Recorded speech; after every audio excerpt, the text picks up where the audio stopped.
Nunna Jade oli rukoilemassa luostarin huoneessaan. Hän oli tullut 20-vuotiaana luostariin, kun oli valmistunut koulusta.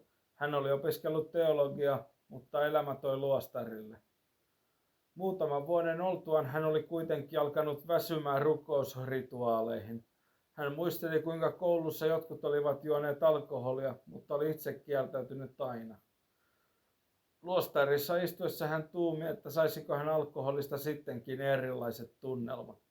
Luostarissa oli tällä hetkellä mahdotonta saada mistään alkoholipitoista juotavaa, vaikka ehtoollisviiniä tuotettiin laajalle alueelle juuri kyseisissä luostarissa. Yhtenä päivänä sunnuntaina ehtoollisen jälkeen hän oli mennyt katsomaan viinitynnyreitä, jotka olivat varastossa. Se on vain ehtoollisnapsi, hän sanoi vaimasti ja kiskoi viiniä pienestä pikarista toistona ja valutti viiniä tynnyristä lisää. Tunnin juotuaan hän huomasi, ettei mitään tapahdu. Tämähän on vain viinimarjamehua. Huomenna taas poimimaan satoa. Sunnuntaisin oli rauhallista. Pian syksy alkoi tulla ja uudet viinitynnyrit oli varastoissa odottamassa kuljetuksia muualle maahan kirkkoihin ehtoollistarjoiluja varten. Samoihin aikoihin Jade ilmoitti, että lähtee etsimään elämänsä luostarin ulkopuolelta ja lyhyehkö neuvottelun tuloksena hän sai lähteä ja sai vähän rahaa viinin valmistuksesta mukaansa.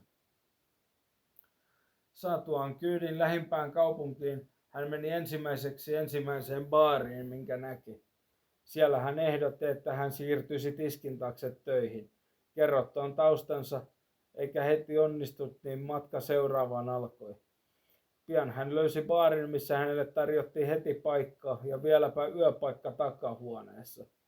Sitten alkoi tarjoulut pikaperehdytyksen kautta. Vähän ehkä alkuun kömpelösti, mutta oikealla asenteella siitä selvisi. Jade jutteli välillä työkaverinsa kanssa, kuinka hän oli valmistanut viiniä luostarissa, mutta ei ole koskaan maistellut alkoholia. Työpari oli vähän ihmeissään ja totesi, että tarjoaa talon puolesta muutaman hörpyn holia. Illalla maisteltua vähän holia Jade tunsi, kuinka psyyke rentoutui ja muuttui sosiaalisemmaksi. Hän kertoi ihmettelemiään asioita Raamatusta, kuten esimerkiksi miten Jeesus muutti veden viiniksi. Nauraen hän totesi, että sen ollen varmaan mehua. Kokonainen viinipullo oli juotu puoliksi työparin kanssa ja Jade tunsi itsensä väsyneeksi ja meni sammaltaen nukkumaan. Oli ollut pitkä päivä. Palkka tulisi käteisellä siihen asti, että olisi luvat kunnossa. Talvi teki tuloaan, kun baariin astui sisään tutun näköinen mies, mutta Jade ei heti tunnistanut, kenestä oli kyse. Hetken juteltuaan hänelle selvisi, että kyseessä on luostarin omistaja Ossi.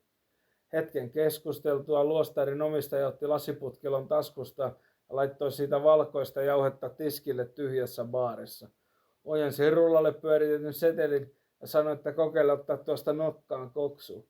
En minä taida. Jos sinua kiinnostaa paremmat tulot, niin kokeilet.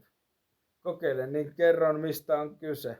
Jade otti varovasti setelin nenänsä ja imaisi pienen määrän valkoista jauhetta nenänsä ja aivosti vahingossa loput lattialle. Nosti päänsä ja totesi naaman puutuvan, mutta olo on mainio. Sitten hän laitoi musiikin kovemmalle ja alkoi tanssituttamaan. Mies pyysi Jaden tiskin äärelle ja totesi sen olleen kokaiinia. Kokaiinia? Kyllä. Jos haluat kokainin leikkaaksi, niin tarjoan siihen asuntoa, jossa työskentelet.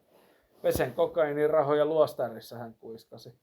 Jade muuttui kysyvän näköiseksi, mutta oli huumeessa, joten mies jatkoi. Saat ottaa kokainia kuormasta ja toimit minulle. Kun asunto oli valmiina, niin Jade irtisanoi itsensä. Keväällä hän oli käyttänyt kokaiinia jo puoli vuotta. Ja hän ei tiennyt, mitä tekisi. Hän leikkasi kokaiinia ylösottamista muiden naisten kanssa jonkun vahtiessa, ja noin tunnin välein hän otti nokalliset kokaiinia jaksaakseen työtään. Eräänä päivänä hän päätti, että nyt loppuu kokainin leikkaaminen ja muu siihen liittyvä toiminta, koska tuntui, että se on mahdotonta lopettaa. Sitten hänen tavattuaan Ossin klubilla hän pyysi, että saisi lopettaa. Ossi kysyi, mitä ehdotat. Haluan takaisin luostariin ja eroon huumeesta. Alkoholiton viini olisi ainoa oikea ratkaisu. Ossi mietti hetken ja sanoi, että jos haluat takaisin sinne tekemään niitä samoja töitä, niin se sopii. Et voi kertoa kuitenkaan koskaan kenellekään, mistä siinä toiminnasta on kyse. Jade meni luostariin täristen kokainin vieroituksesta ja hänet otettiin sisään toipumaan. Aikansa odottaen hän kuitenkin toipui ja päätti, että selvinpäin on parasta. Eräänä päivänä kesällä luostariin tuli soitto, että omistaja on vaihtumassa. Lehdissäkin oli etusivun juttu, kuinka Ossi oli pidätetty kokaiinikaupoista ja koko luostarin toimintaa ulosmitattiin valtion omistukseen toiminnan silti jatkuessa. Jade oli kiitollinen, että selvisi, ja hän valmisti viiniä mielellään.